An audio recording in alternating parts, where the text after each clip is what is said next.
Be seated.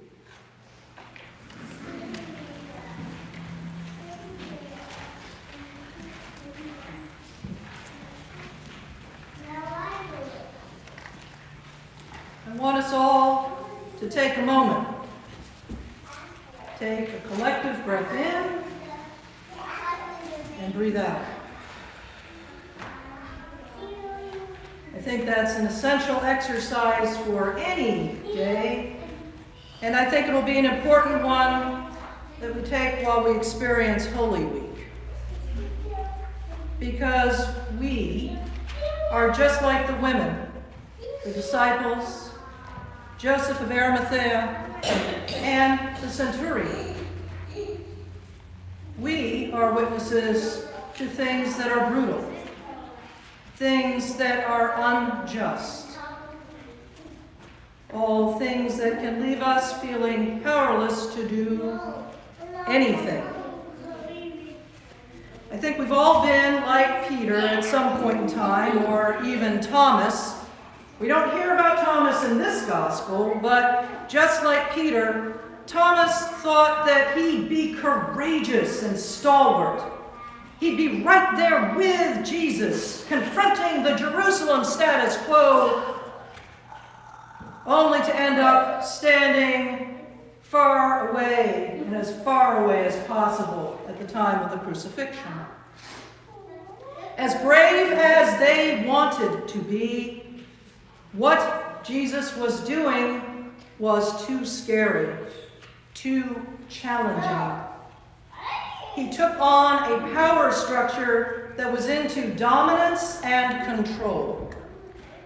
And those powers were going to keep control at any cost. The Roman Empire had endured many Jewish revolutionaries, many of whom had claimed to be the Messiah. The Jewish religious powers had suffered greatly under Rome and wanted to keep what little control they had and didn't need some upstart telling them they were missing the mark. The old saying of the more things change, the more they stay the same seems to apply. Different times, different characters, but the human condition continues to suffer because greed and the desire for supremacy on the part of the powerful is still at work in the world. But then, so is the quiet influence of being a witness and the way of witnessing the wrongs that can actively seek to make things right. That is also at work in the world. I hadn't really thought very much about the centurion in this scene, but he represents the empire, the government that executed Jesus. He's a military man, a commander of a unit of the Roman army, one of Caesar's henchmen. And yet, as he witnesses Jesus take his last breath at the hands of his own kind, he says out loud, "Certainly this man was innocent." A Roman army official is having second thoughts about the rightness of this action. The reconciling work of Jesus has begun from the cross. This was Jesus' mission, one which was to draw the whole world, both Jews and Gentiles, back to God, back to that radical idea of love. His efforts bear fruit as one by one, those who open their eyes and stand witness and say, "Yes, yes, I believe that love is stronger than hate. Yes, I believe that every person should be treated with dignity and respect. Yes, I will do my part to rescue this world from the nightmare of these systems which seek to demean and destroy people. Yes, I will work toward living into God's dream, which is liberating and life-giving, and do my part to make that the reality. It is through the witness of Jesus' crucifixion that the centurion begins to break with that idea that Caesar is God and recognizes God in Jesus. His devout followers, even as they stood far away, nonetheless bore witness to his crucifixion. And they will begin to have their own awakening and finally understand in body, mind, and soul all those parables, all those healing miracles.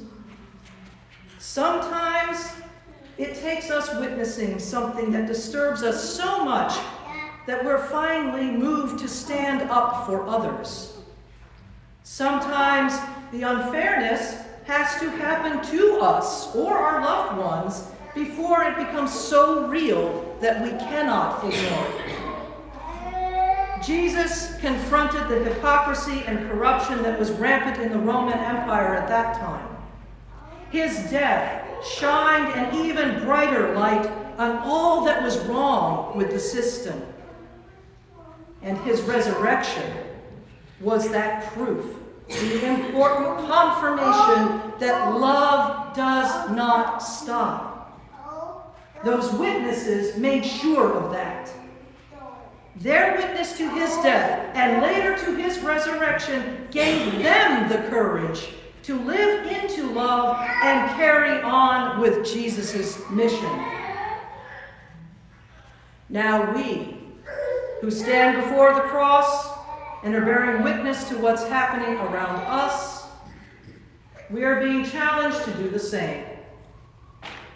We're being called to pay attention and bring that same confidence in love to address what is happening in the communities around us.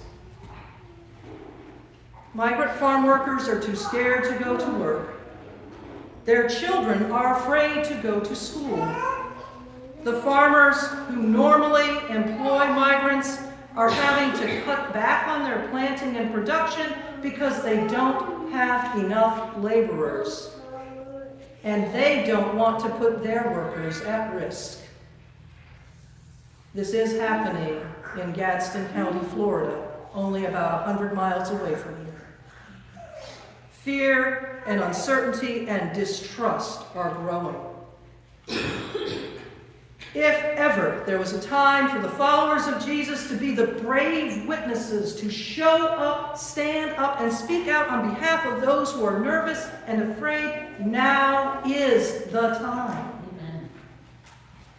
It will be costly, but it's not a wasted effort. I encourage you to take the inserts, both of them, home this week. Please don't leave them behind. I don't want to go through this place and find a bunch of them lying around. Read through them slowly and carefully. Take part in our services on Thursday and Friday so that you can take in all that we've experienced this morning in much smaller bites. Spend time this week contemplating the way of Jesus, his prayerful and thoughtful and countercultural response to violence and fear. Jesus is still calling to us, to our roles as witnesses, to come together and be a little more merciful, a little more courageous, and to take the action to spread love into the world. In the name of our one holy and undivided Trinity. Amen.